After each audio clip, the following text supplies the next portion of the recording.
So hello guys what's up. और आज सुबह सुबह व्लॉग मैं कर रही हूँ, नरेश नहीं कर पाया क्योंकि हमारे पीजी में लाइट नहीं थी और तो इसलिए कुछ जैसे ही हम जाने लगे वैसी लाइट आ गई। हाँ तो हुआ ये कि रात भर लाइट नहीं थी और जैसे सारे बच्चे जब 9 o'clock के बाद सब ऑलमोस्ट सब कॉलेज ही होते हैं उस टाइम लाइट आ गई तो बहुत दुख हुआ बट खुशी भी हुई कि चलो ठीक है दोपहर में आएंगे तब तक लाइट होगी।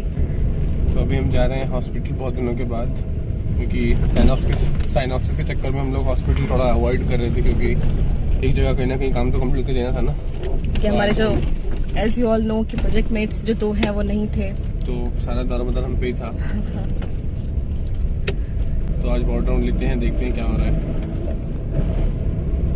तो गाइस आज का व्लॉग बहुत इंटरेस्टिंग होने वाला है और बहुत ज़्यादा इन्फॉर्मेटिव होने वाला है, क्योंकि आज मैं और प्रज्ञा बताएंगे कि जो भी बच्चे फार्म डी में 2nd ईयर 3rd ईयर और 4th ईयर में हॉस्पिटल जाते हैं वो लोग जो CRA फॉर्म भरते हैं वो क्या होता है, कैसे केस लिया जाता है, कैसे किसी पेशेंट से बात की जाती है, कैसे उसकी चीज़ों को समझा जाता है और कैसे केस को लेकर उसको रिप्रेजेंट करते हैं।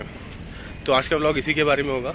तो अभी तो हम जा रहे हैं हॉस्पिटल, वहाँ से आने के बाद then we will tell you कि कैसे सब चीज़ें होती हैं।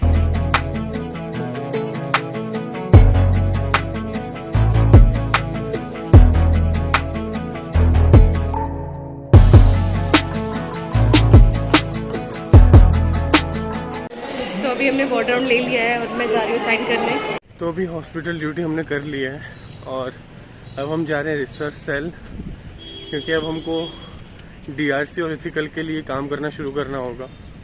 तो मेरे जो रेगुलर व्लॉग्स बनाने का जो मोटिव है, जो आप लोगों को सीखने को मिलेगा रोज़ मेरे व्लॉग्स को देखने के बाद, वो ये चीज़ है कि एक फार्म डी, एक एम फार्म, जो लोग रिसर्च में इंटरेस्टेड हैं बहुत ज़्यादा, वो लोग समझ पाएंगे कि वो लोग सीख पाएंगे कि रिसर्च कैसे होती है।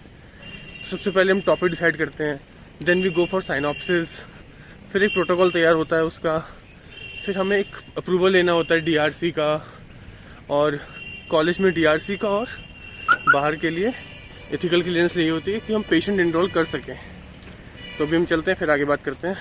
तो होता क्या है कि मेरा ब्लॉग बनाने का जो मोटिव है, जो इंटेंशन है, वो यही है कि मैं भी सीख रहा हूँ तो आप भी सीख सको कि कैसे एक एक चीज़ को किया जाता है काम, उस पर कैसे वर्क करते हैं, कितना टाइम लगता है। एंड ऑफ हमारा रिसर्च आपको हम एक लास्ट में अगले साल जब हमारा रिसर्च खत्म हो जाएगा तो एक वीडियो बना के देंगे जिसमें ये होगा कि हाँ क्या क्या कर सकते हैं, क्या क्या स्टेप 1 स्टेप 2 स्टेप 3, जिससे कि आपको और ज़्यादा क्लियर हो जाएगा। तो इसलिए व्लॉग्स कंटिन्यू देखते रहो, बहुत कुछ सीखने को मिलेगा। और बहुत सारे लोग का क्वेश्चन होता है कि हम अपना करियर डिसाइड कैसे करें। तो मैंने फार्म डी जब चूज़ किया था तो मैंने सोचा नहीं था कि इसमें इतने सारे ऑप्शंस होंगे, बट बाय गॉड ग्रेस इसमें बहुत सारे ऑप्शंस हैं। तो उस समय I don't have any idea कि इसमें मेरे को 3 स्कोप दिखेंगे, जैसे कि पहला रिसर्च, दूसरा टीचिंग और तीसरा और फाइनल हॉस्पिटल। तो हमारे पास चूज़ करने का ऑप्शन है कि हम किस में अच्छा काम करते हैं और किस में ज़्यादा आगे जा सकते हैं। जब मैं 2018 में मैंने नीट का अपना ड्रॉप लिया था और एग्ज़ाम दिया था तो सिलेक्शन नहीं हो पाया था, नंबर कम आए थे। मतलब सबका फर्स्ट प्रेफरेंस जो होता है वो नीट ही होता है, देन सेकंड प्रेफरेंस जो होता है वो फार्म डी या फिर फार्मेसी होता है। किसी का भी फर्स्ट प्रेफरेंस ये नहीं होगा कि हाँ मेरे को B फार्म करना है। मतलब मतलब ज़्यादा पब्लिक की बात कर रहा हूँ, कुछ लोगों का होता होगा शायद, बट मेरे हिसाब से मुझे लगता है कि ज़्यादातर लोग सबसे पहले नीट ट्राई करते हैं, देन वो लोग आते हैं फार्मेसी। मतलब फार्मेसी एक सेकेंड ऑप्शन है सब लोगों का। तो फिर जब मेरा नीट में नहीं हुआ तो देन आई डिसाइडेड कि अब क्या करें। तो मैंने ढूंढना शुरू किया कोर्सेज की और क्या कर सकते हैं, क्योंकि एग्रीकल्चर मेरा इंटरेस्ट नहीं था, BMS में भी इंटरेस्ट नहीं था मेरा। तो it's all depend on your interest कि आपको क्या करना है। तो मैंने क्या किया कि मैंने सिलेबस उठाया, मेरे को फार्म डी का पता चला तो मैंने उसका सिलेबस देखना शुरू किया। तो सिलेबस जब मैंने देखा और जब मैंने उसको FBBS के साथ कंपेयर किया तो वो कुछ चीज़ें हमें नहीं पढ़े थे। सर्जरी, मेडिसिन नहीं है हमारे पास, थेरापेटिक्स है, हम थेरापेटिक्स पढ़ते हैं अच्छे से, है ना। सर्जरी नहीं है, मेडिसिन। हाँ सर्जरी नहीं है, मेडिसिन है हमारे पास। मतलब मेडिसिन की जगह थेरापेटिक्स की, मेडिसिन MBBS में चलती है मेडिसिन और हमारे यहाँ चलती है थेरापेटिक्स, ये तो है। तो ऐसे करके बहुत सारी चीज़ें थी। तो फिर मैंने इसके बारे में थोड़ा पढ़ना शुरू किया था मैंने। भारत का राजपत्र था, तो वो मैंने देखा। देन डिसाइड करा कि अब क्या कर सकते हैं, और सीटें भी बहुत कम थी, 30 सीटें हैं इसमें, और 10 सीटें पीबी के लिए हैं। जो बच्चे बी फार्म करके आते हैं वो लोग फार्म डी 4th ईयर में एडमिशन लेते हैं, ऐसा फार्म डी पीबी, तो उसकी भी 10 सीटें होती हैं। तो फिर मैंने बात करनी शुरू करी अपने आसपास के कॉलेजेस में, फिर साउथ कॉलेज में बात करनी शुरू करी, बट वहाँ पे सीट फुल हो गई थी। देन मैं ऐसे फार्म डी से मिल पाया। फिर तो जब मैं फर्स्ट ईयर में आया था और मैंने पढ़ाई शुरू करी थी, तो उस समय बहुत लग रहा था कि क्या कोर्स है, क्योंकि उस समय ज़्यादा नहीं था। 2008 में इंडिया में लॉन्च हुआ था और 10 साल बाद मैंने इस कोर्स को ज्वाइन किया था। तो उतना अपलिफ्टमेंट अभी तक भी नहीं हुआ है, बट अपलिफ्टमेंट करने के लिए मेरे हिसाब से, देखो मैं सबका नहीं बोल सकता, मेरे हिसाब से क्या ज़रूरी है, मेरे हिसाब से ज़रूरी है कि सबसे पहले तो बच्चे ज़्यादा से ज़्यादा हों, कि एक गवर्नमेंट को भी एक प्रेशर आए कि बच्चे आ रहे हैं। और दूसरा इम्पॉर्टेंट चीज़ है कि डॉक्टर जो है वो ज़्यादा नहीं है ना, इंडिया में जो डॉक्टर्स का बहुत ज़्यादा स्कार्सिटी है। तो उस हिसाब से फार्मडीज़ को भी पेशेंट केयर के लिए अच्छा ऑप्शन है, एक बहुत अच्छा ऑप्शन है, आप यूज़ कर सकते हो। And we are not saying कि हम डॉक्टर्स की जगह ले रहे हैं, तो ये ऐसा भी नहीं है कि हम डॉक्टर्स की जगह लेना चाहते हैं, ऐसा बिल्कुल भी नहीं है। ये सिर्फ ये है कि हम डॉक्टर्स के साथ कोलैबोरेट करके, नर्सेज के साथ कोलैबोरेट करके पेशेंट के लिए क्या कर सकते हैं, पेशेंट की लाइफ को, क्वालिटी ऑफ लाइफ को कैसे इम्प्रूव कर सकते हैं। क्योंकि बहुत सारे मतलब डॉक्टर्स के पास भी इतना टाइम नहीं होता है कि वो पेशेंट को 1-1 घंटा 2-2 घंटा टाइम दे, ठीक है। नर्सेज भी 24 आवर्स ड्यूटी करती रहती हैं, तो उनका भी बहुत हेक्टिक हो जाता है कि वो हर एक पेशेंट को उतना ध्यान देते हैं वो लोग भी, बट उतने अच्छे से नहीं दे पाते हैं। तो ऐसे सिस्टम में आने के लिए हम गवर्नमेंट को और भी बहुत सारी वैकेंसीज लानी चाहिए, जिससे कि एक उनका स्ट्रॉन्ग सिस्टम बने, हेल्थ केयर सिस्टम बने। तो जो भी लोग सोच रहे हो फार्मडी लेने की, ठीक है, मैं ये नहीं बोलूँगा कि ये एक बेस्ट ऑप्शन है। पहले तो आप डिसाइड करो कि आपका क्या गोल है, आपको क्या मतलब हॉस्पिटल में जाना है, या आपको इंडस्ट्री में जाना है, या आपको क्लिनिकल रिसर्च में इंटरेस्ट है।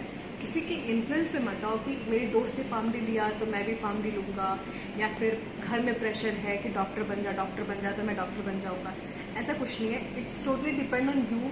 अपने आप को एनालिसिस करो। कितनी बार बोला है हमने कि सेल्फ एनालिसिस, मतलब 24 आवर्स का जो डे होता है उसमें आप अपने लिए कम से कम 30 मिनट्स 1 आवर का निकालो कि हाँ अकेले बैठो, शांति से बैठो और देखो कि क्या करना है, मेरे को किस में इंटरेस्ट है, और उस चीज़ के बारे में फिर रिसर्च करना सोचो। ठीक है, हम भी आपको बताएंगे, बट हम भी जितना हमसे पॉसिबल है उतना बताएंगे, बट करना तो एट लास्ट आपको है।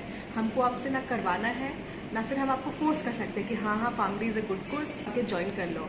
फिर आप ज्वाइन तो कर लिया, फिर उसके बाद तो इसीलिए किसी भी कोर्स को करने से पहले, चाहे फार्मडी करो, बी फार्म करो, डिप्लोमा करो, एम फार्मा करो, उसके बारे में रिसर्च करो, हमसे पूछो। हमसे आप पूछते हो तो हम आंसर करते ही हैं, बट खुद भी अपना थोड़ा दिमाग लगाओ कि हाँ क्या है ये कोर्स, कैसे है ये कोर्स। उसके बाद कोई डाउट है तो फिर आप हमारे से पूछ सकते हो। तो बेसिकली कहने का मतलब ये है कि आई नो, देखो मेरे हिसाब से क्या लगता है, मैं जितना समझ पाता हूँ, अभी जो कंडीशन में जो बच्चे हैं जो अभी 12th देकर आए हैं, उनको नहीं पता कि उनका इंटरेस्ट किस में है। अब जो लोगों को पता ही नहीं कि उनका इंटरेस्ट किस में है, वो लोग कैसे डिसाइड करें बताओ। तो वो लोग क्या करो, जब आप लोग बैठते हो खाली, तो आप सोचो कि देखो मैंने इसलिए ही फार्मडी लिया था कि आई ऑल्सो कन्फ्यूज, बट मुझे अब जाके पता चल रहा है कि अच्छा किया मैंने फार्मडी लिया, क्योंकि मेरे पास 3 ऑप्शंस हैं। मैंने क्या बोला कि कोर्स वो चूज़ करो जिसमें आपके पास ऑप्शंस कई सारे हों। माँ बाप क्या बोलते हैं कि पीसीएम लो, पीसीबी लो। उससे क्या होता है, पीसीएम लेने वाला पीसीबी भी कर सकता है, कॉमर्स भी कर सकता है, आर्ट्स भी कर सकता है, तो उसके पास क्या है, ऑप्शंस कई सारे हैं। ऐसे ही कोर्स वो चूज़ करो जिसमें ऑप्शंस आपके पास कई सारे हों, ठीक है। तो मैंने आपको बताया कि फार्मडी में ऑप्शंस हैं। क्या ऑप्शन है? सबसे पहले एकेडमिक्स, देन आप कर सकते हो क्या, as a clinical pharmacist hospital में वर्क, देन रिसर्च में जा सकते हो, इंडस्ट्री में जा सकते हो। 4 ऑप्शन है, बताओ, ये कम नहीं होते हैं ऑप्शंस। तो सोचो, इस पर वर्क करो। और जो लोग सोच रहे हैं BAMS और क्या कहते हैं एग्रीकल्चर, वो लोग भी, मैं ऐसा नहीं बोलूँगा कि वो कोर्सेज अच्छे नहीं हैं या फिर कैसे भी हैं। तो डिसाइड योर सेल्फ, और कोई भी प्रॉब्लम हो तो हम लोग प्लान कर रहे हैं कुछ बहुत अच्छा, बहुत कुछ बड़ा करने का, जिससे आप लोगों की जो ये क्वेश्चंस हैं, क्योंकि मैं समझ पा रहा हूँ कि आप लोगों को बहुत मुश्किल होता है, तो हम चाहते हैं कि हम बात करें आप लोगों से, बहुत सारी बातें करें, जिससे कि एक चीज़ ध्यान रखना, हमेशा बातचीत करने के बाद जो आपका दिमाग का जो थॉट प्रोसेस होता है ना, वो हमेशा बढ़ता है, ठीक है। खाली बैठ के सोचना भी एक अच्छी चीज़ होती है, बट किसी से डिस्कस करना और किसी बड़े से डिस्कस करना वो एक अच्छी चीज़ रहती है। इसलिए घर वाले बोलते हैं कि दोस्ती अपने बड़ों से करो। क्यों? क्योंकि वो आपको सिखा के जाएंगे। अगर वो 4 साल पढ़ा तो आपने उससे 4 साल का एक्सपीरियंस गेन कर लिया। तो हम भी यही चाहते हैं कि हम अपना एक्सपीरियंस जो हमने 4 साल 5 साल जो लगाया है, जो अपनी लाइफ को दिया है, वो हम आपके साथ शेयर करें कि अपना कोर्स कैसे सेलेक्ट करना है, अपनी लाइफ में मूव ऑन कैसे करना है, आगे कैसे चीज़ों को सिस्टमेटिक वे में टैकल करना है, ठीक है। तो हम लोग भी कोई एक्सपर्ट नहीं है या फिर कोई काउंसलर नहीं है। वी आर ऑल्सो लर्नर, और हम भी ये चाहते हैं कि हमारे साथ आप भी हमारी लर्निंग फेज को इंजॉय करो और देखो। और ये बात ध्यान रखो, जिस कोर्स में मज़ा है वही कोर्स करो, और हमें मज़ा आ रहा है फाउंडिंग करते हुए। ये ब्रो। सो गाइज, आज ज़्यादा व्लॉग नहीं करेंगे क्योंकि अब से पढ़ना शुरू करना है। साइनॉप्सिस से काम कंप्लीट हो गया है। अब हमारा मंडे को क्लिनिकल रिसर्च का एग्ज़ाम है जो बहुत इम्पॉर्टेंट है, और सेस्टल सारे इम्पॉर्टेंट होते हैं। तो अभी हम जा रहे हैं वापस। ज़्यादा काम नहीं किया आज क्लिनिकल रिसर्च में, मतलब आज अब हम DRC के लिए काम कर DRC बनाने के लिए काम कर रहे हैं। PPT बना रहे हैं DRC के लिए। ज़्यादा काम नहीं किया, थोड़ा सा बस समझा कि कैसे करना है, क्या करना है, और अभी जाके फटाक से पढ़ाई कर रहे हैं। तो डेट्स इट फॉर टुडे। ताकि तुम भी कुछ बोल दो। Bye bye, take care, love you all, सायोनारा। और सब्सक्राइब कर दो, प्लीज़ टू सब्सक्राइब, फटाफट 1000 करवा दो। तो हम एक चीज़ रिवील करेंगे जो बहुत इंपॉर्टेंट है, ठीक है। और कौन कौन जा रहा है ब्रह्मास्त्र देखने, प्लीज़ कमेंट कर दो। और आज 9 है, तो जितने भी लोग ब्रह्मास्त्र देखने जा रहे हैं तो वो कमेंट कर देंगे। अगर वो अच्छा होगा तो हम भी जाएंगे, वरना तो नहीं।